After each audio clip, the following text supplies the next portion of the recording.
ima da mi doneseš tu jebenu svesku, inače ćete i ti, i tvoja devojka, i cela tvoja pandurska familija pod led. To je trebalo odavno uraditi. Šta je to između redova, šta je toliko važno? Sada tajna više nije u ovoj beležnici. Kažu da je dobra glumačka podela pola projekta. Dobra ekipa je više od toga. Fenomenalno. Fenomenalno. Sa svima, ali pogotovo s kim sam prvi put radio, pa mi je nekako uvijek gledam što ću sad da naučim od novog kolege.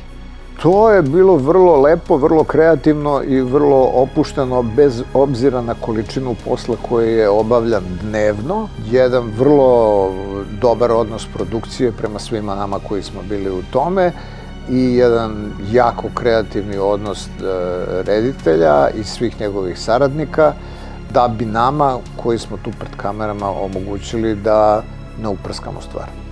Atmosfera je bila više nego dobra. Imali smo dobre uslove za rad. Pred nama je bilo samo da to sve iznesemo. Što se produkcije, organizacije, svega toga tiče, sve nas je onako jako dobro pratilo. Tako da onako jedan poduhvat, opet pominjem vreme u kojem smo se imali, je vrlo atipično. Ja sam samo sa momom radila. Radila sam i sa Cveletom, ali odbijam da pričam. Imamo taj neki surovi obračun o bivšoj ljubavi, tako da je to meni bilo najuzbudljivije da snimamo zajedno i da napravimo nešto od svega toga. Dakle, nije ništa što je u domenu fantastike. Mada ljubav sa njom, pa makar i prošlosti, jeste u domenu fantastike. Ako bih rekla da se poznajemo 3,5 decenije, ne bih ništa slagala i kroz te 3,5 decenije smo mnogo radili, što je veliki kvalitet i velika privilegija. Ja sam sa Otaševićem imao neke scene.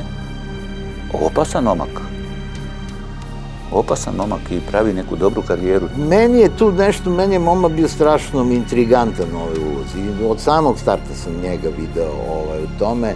Kada je došao, onda se naprosto ispostavilo da je zaista pun pogodak. Ne sad samo kao, glumac, jer on zaista ima veliki glumački potencijal i bilo je baš zadovoljstvo raditi sa njim, nego na mnogi druge načine.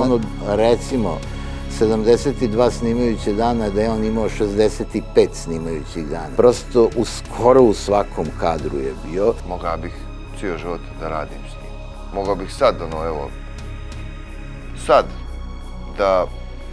do kraja života bih mogao da radim sa Miroslavom Lekićem. On je doprineo da ova priča bude jako kvalitetna i dobra. Miroslav Lekić i ja dugo sarađujemo, dosta toga smo radili zajedno, jako dobro se poznajemo, i on mene kao glumca, ja njega kao reditelja. Ne treba nam mnogo priče da bismo jedan drugom hteli da kažemo šta imamo da kažemo. Pre svega, on napravi jednu jako dobru atmosferu na tim snimanjem i svojom pojavom i svojim šarmom i svojom spremnošću da u nešto uđe. Bili smo svi zajedno, mogu da kažem, jako dobra ekipa i sve ih grlim i jedva ih čekam opet.